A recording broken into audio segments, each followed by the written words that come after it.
Day 99. 1 Samuel chapter 4, 5, 6, 7, and 8. Have you ever felt like God was distant, like His presence had quietly slipped out of your life? Like you were doing all the right things, but nothing seemed to work? Today we step into a moment in history where God's people felt exactly that way. The Ark of God, the very symbol of His presence, was captured.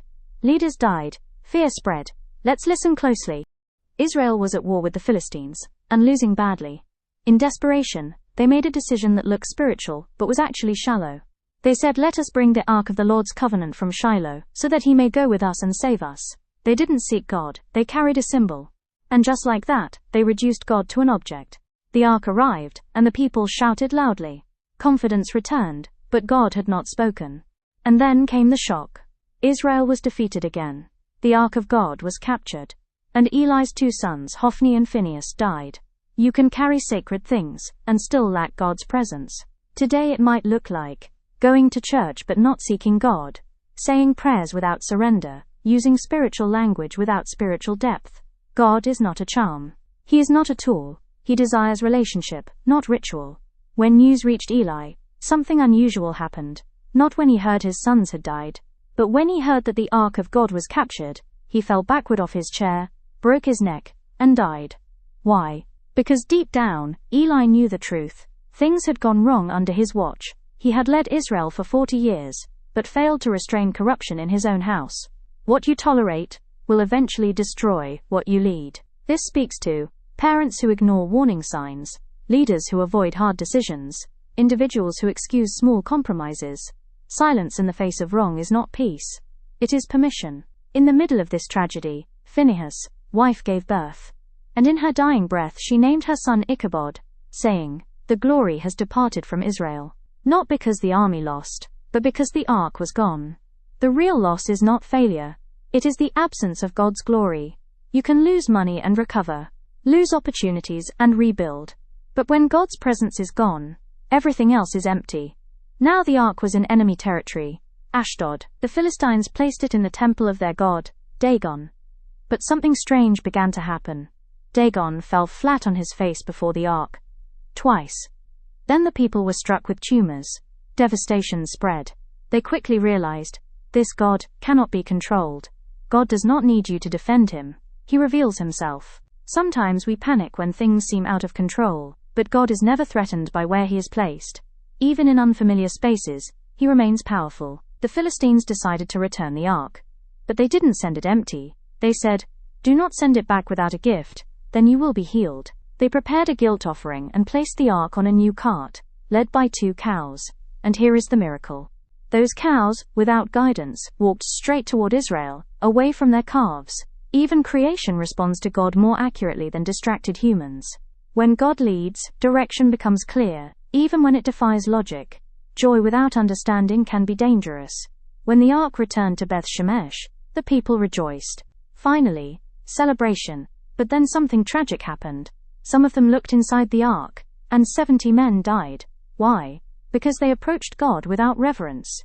Excitement about God is not a substitute for honor of God. In today's world it's easy to become casual with sacred things. But God is not common. There is a difference between closeness and carelessness. Years passed. Israel suffered under the Philistines. Then Samuel spoke. "If you are returning to the Lord with all your hearts, rid yourselves of foreign gods." And this time, they listened. They didn't just cry out. They changed. They removed idols. They refocused their hearts. And God responded. The Philistines were subdued, and peace returned. God responds not to noise, but to genuine return. It's not about how loudly you pray. It's about how deeply you surrender. Then comes a surprising twist. After experiencing God's deliverance, the people made a request: "We want a king." You can be raised right, taught right, even lead others, and still choose wrong. And when leadership becomes corrupt, people lose trust. That's exactly what happened. When character is compromised, influence is weakened. It didn't matter that Samuel was faithful. The failure of his sons created a ripple effect across the nation. The people responded, but not wisely. They demanded a king. And God said something deeply revealing. "It is not you they have rejected, but they have rejected me as their king." Sometimes our reactions to broken systems push us away from God's leadership. Instead of seeking restoration, they chose replacement.